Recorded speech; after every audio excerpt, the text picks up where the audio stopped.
My name is Paul Wolver. I'm the owner of Pinellas Power Products. This is my extended run fuel kit for inverter-based generators running the DuCar 150cc engine.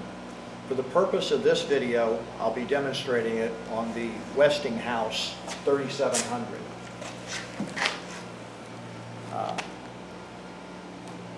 To start off with, the first question I'm always asked is, with this kit involved, can I still run the stock fuel tank, or can I still use it off the stock fuel tank?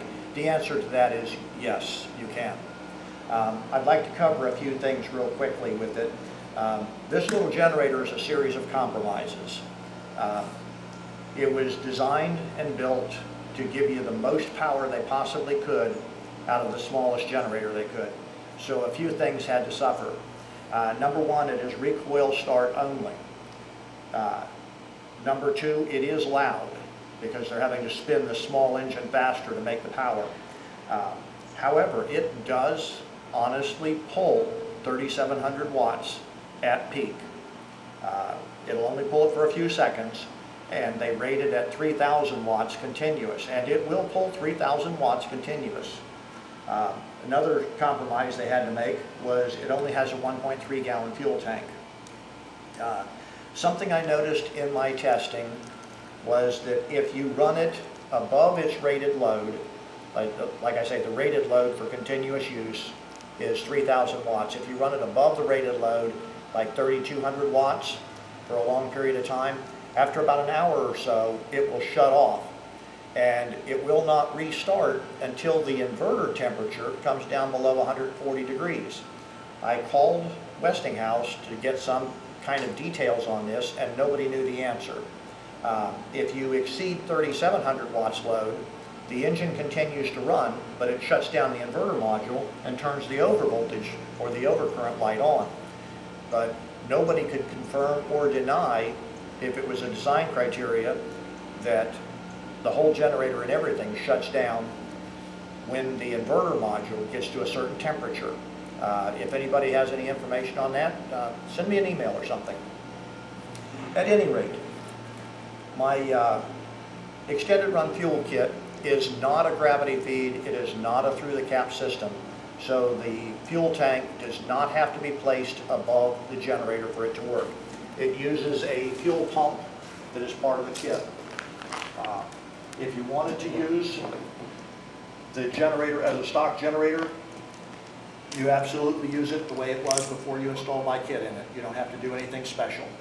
If you want to use an extended tank or a remote tank, once the kit is installed, you'll take the hose that's included, and you'll notice that there's an arrow on the hose.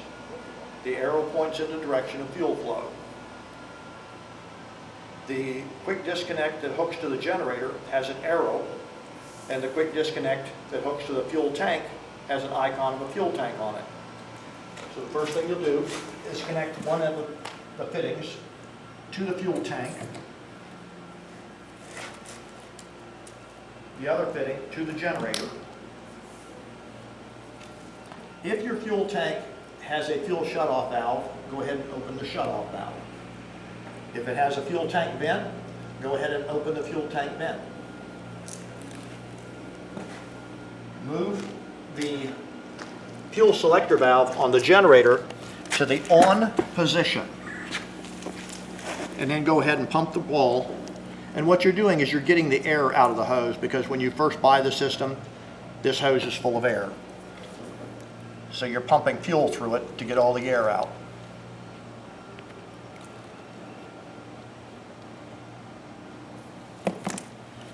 What you'll do now is go ahead and start the generator, and once the generator is running, you're going to move the fuel selector back to where this side of the knob just about aligns with this white dot right here. If you turn it all the way, it kills the spark too. But what you're doing is you're shutting off the fuel flow from the stock tank. That way it doesn't try to transfer 30 gallons from a remote tank into this little 1.3 gallon tank, because if you do that, it's going to overfill it, and fuel is going to come out through the fuel tank vent, fill the evaporative emissions container, and then you're going to have fuel leaking on top of a hot engine. So make sure that you do turn this back to this position. It's all covered in this decal right here with the operating instructions. And in fact, item number 7 is not a misprint. That's where it tells you to move this valve to the off position when running off of the remote tank.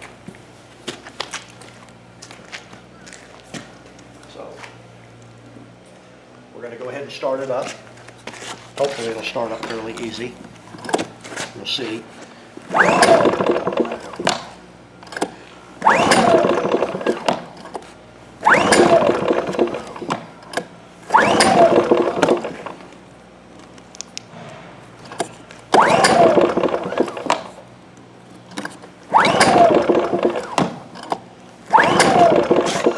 I said it was a series of compromises. It's also a little bit hard starting.